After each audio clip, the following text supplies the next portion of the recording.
This episode is brought to you by Liquid IV. When you hydrate with Liquid IV, you're powered by Hydroscience. Hydroscience is Liquid IV's science-backed formula with an optimized ratio of electrolytes, vitamins, and nutrients. Experience great-tasting hydration for mental clarity, physical endurance, and overall well-being. Sip into something that up-levels every moment. Liquid IV. Tear, pour, live more. Visit us at liquidiv.com.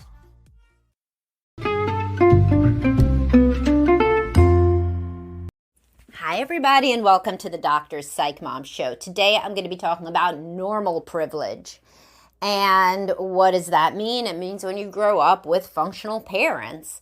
And many people don't understand what a privilege this is and how it sets you up for success in so many ways that, you don't really even think about if it's your normal. Like a fish doesn't think about being in water. Although do they? I mean, they may. We don't know. But, that is the conventional metaphor. So before we get into that, please do subscribe. My most recent subscriber episode was about ChatGPT having massive limitations as a therapist. Tells you exactly what you want to hear. And a lot of people seem to think that it's really very objective. It isn't. It's dangerous to think that way.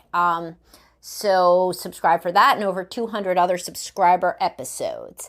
Okay, so I was posting about, relationships, life, parenting, all the stuff I post about. You should follow me on every form of social media, but this was on Facebook where I'm most active, and somebody wrote this super interesting comment, and it was really insightful and gave a really deep perspective and look into what it's like to be raised in a dysfunctional home. So I'm actually going to read that to you. So one sec. So this was by commenter Amanda Forrester, and she gave me permission to share this. And she said, somebody said that being normal, basically it was a meme about how you don't really know what normal is if you grow up in a dysfunctional family. And some guy said, well, have breakfast, go to work, come home, just kind of these regular sorts of things. That's what normal is.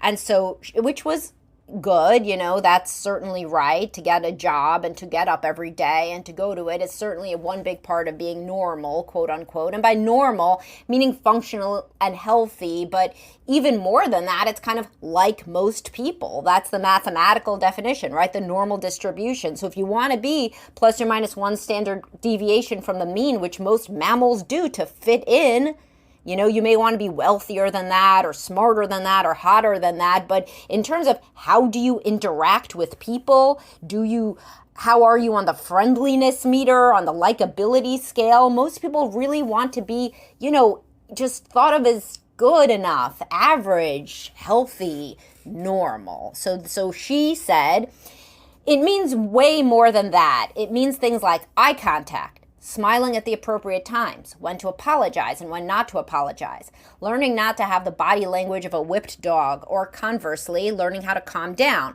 and not be too aggressive because when you were growing up, aggression kept you safe, learning the appropriate times to laugh and not laugh, not getting excited during a conversation and accidentally interrupting the other person, knowing how to navigate paperwork mazes because no one ever taught you and you were a feral child left to your own devices, learning not to have or how to control panic attacks around triggers that are invisible to everyone else so you don't look completely insane. That means from childhood, from bad things that happened to you as a kid. Figuring out which childhood stories aren't funny anecdotes but are actually dark AF and will stop the conversation dead and make everyone uncomfortable and feel sorry for you. Most of these you only learn the hard way after realizing you've stepped over an invisible line that no one taught you. Thank God for the internet. There's way more, but these are the ones I could think of right now.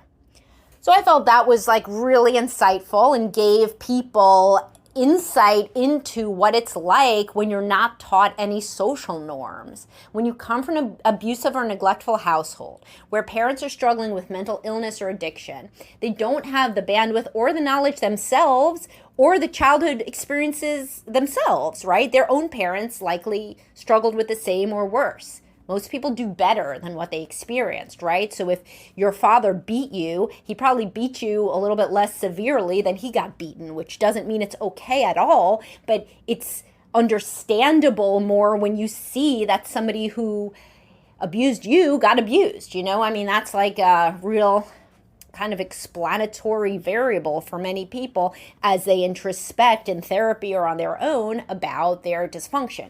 But anyway, when you don't learn in these homes how to act quote unquote normal, it's very, very difficult to engage with people out in the world. They seem to know things that you don't know, like all the time. There seems to be a code of behavior that you don't understand.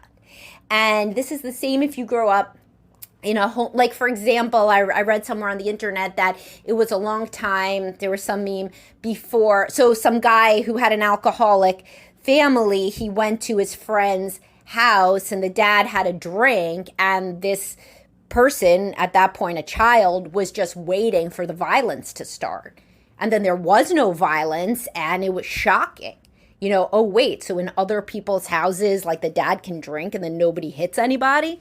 Like, it was shocking. And it took him a long time to understand that his upbringing was not normal in that regard, and that it is normal for an adult to be able to have a beer without getting violent and angry, right? And so then that was privilege. His friend who had the dad who could just have a beer and just relax and act positive and pleasant after a beer, he has privilege.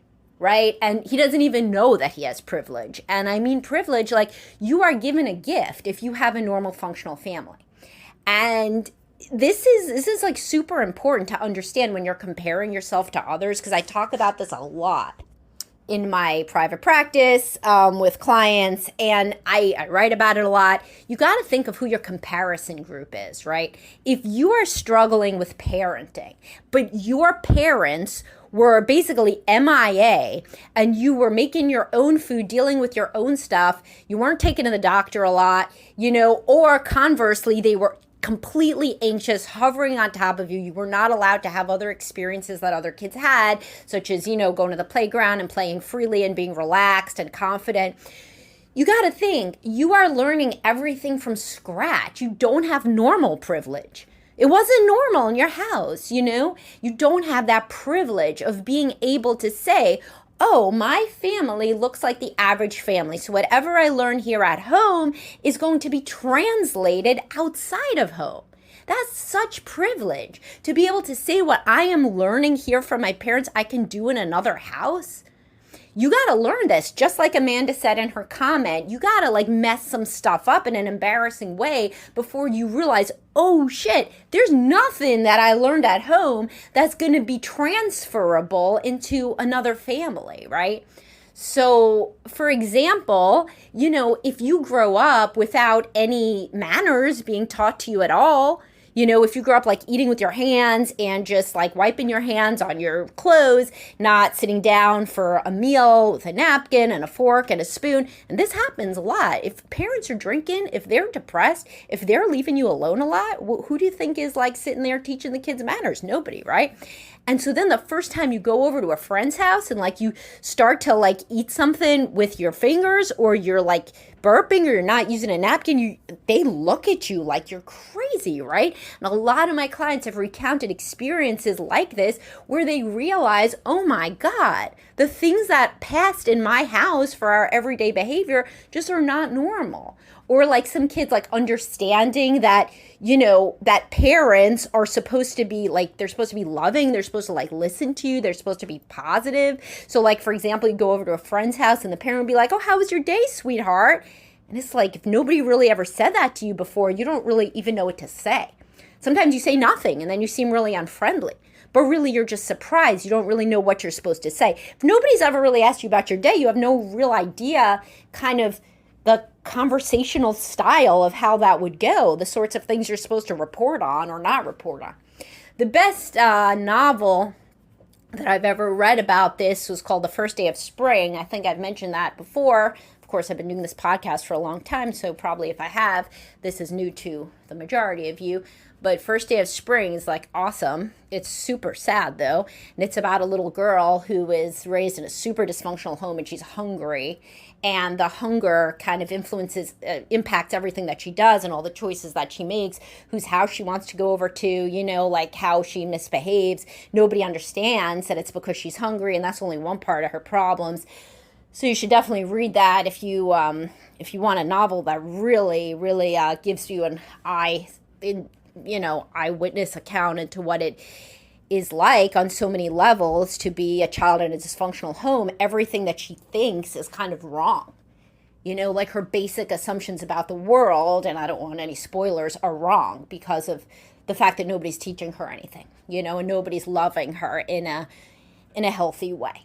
So I've worked with also a lot of survivors of sexual abuse, right?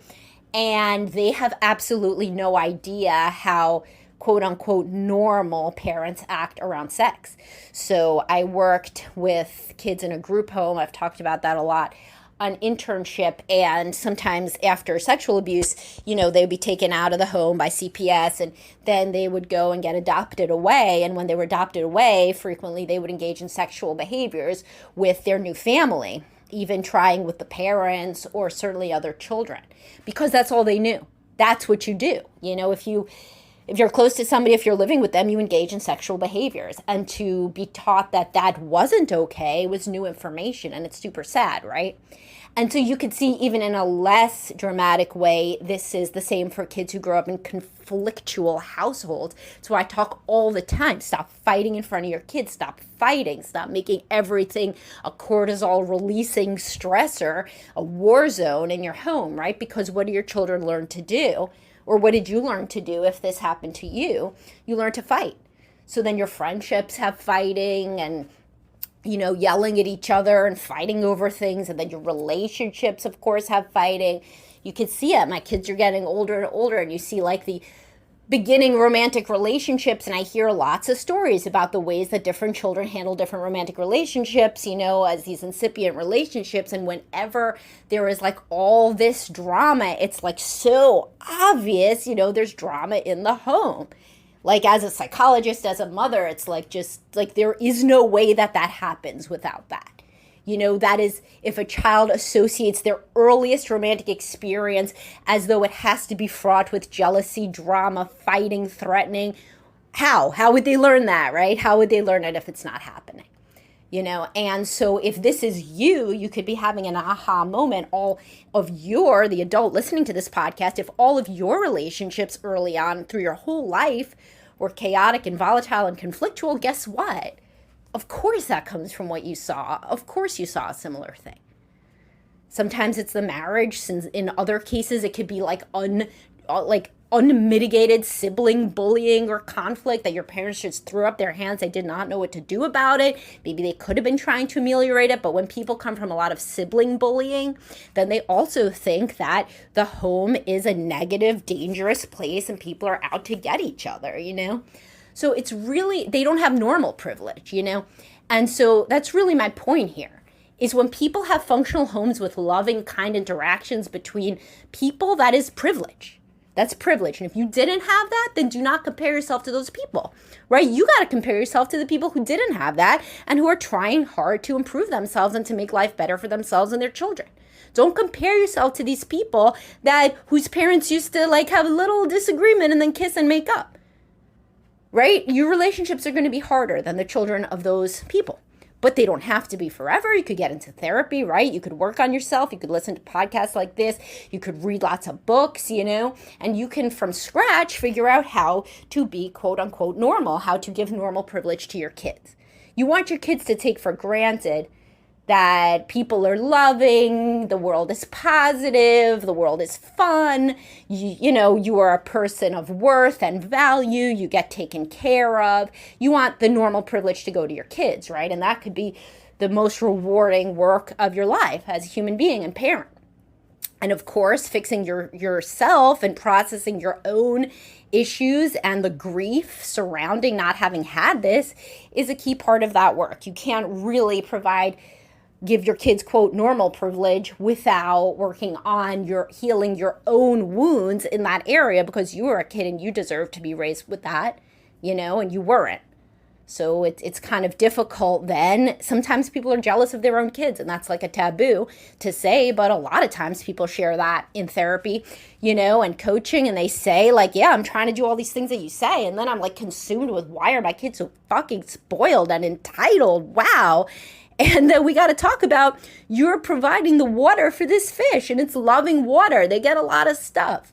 You wanted to do this. This was the goal. And now we have to process and grieve that you didn't have that without getting angry at your children for having it, in an irony, after you tried so hard to give it to them. So this is all stuff that can be worked through individually, and that could be really, really meaningful, fulfilling kind of growth as a human being, is understanding you didn't have normal privilege.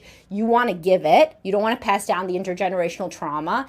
But how do you kind of reconcile the fact that you never had it? What do you need to learn? Sometimes you don't know what you don't know. That's why they have books like The Adult Child's Guide to What's Normal, for adult children of alcoholics. I think that book's from the 70s or 80s. You could get it on Amazon still. And all of these books about relationships. Who are the people who consume all these books about relationships and all the podcasts and articles that I write, and people like me? It's people who grew up in dysfunctional homes, and they got to figure this shit out from scratch, So anyway, if you are engaged in this work, you don't have normal privilege, well, then be proud of yourself, right? Because you're trying to do a new thing. You're trying to create a healthy life, relationship, family without having had it. And that's very, very meaningful. And if you're just passing down what you already know, that's a lot easier than building something from scratch. So you could be very proud of yourself in that regard. And maybe this will be somebody's big wake-up call that they want to do that work at a deeper level. They want to get into therapy. They want to, work on themselves, coaching, even reading a book, even reading this book, Adult Child's Guide to What's Normal. Get it on Amazon, right? It's got to be pretty cheap. It's pretty old. So anyway, I hope you guys enjoyed this, and I hope it gave you a new perspective. And again, if you are engaged in the work of self-improvement and understanding yourself, that is the most meaningful work of being a person. The unexamined life is not worth living, etc. And I'll talk to everybody soon. Have a great day, guys.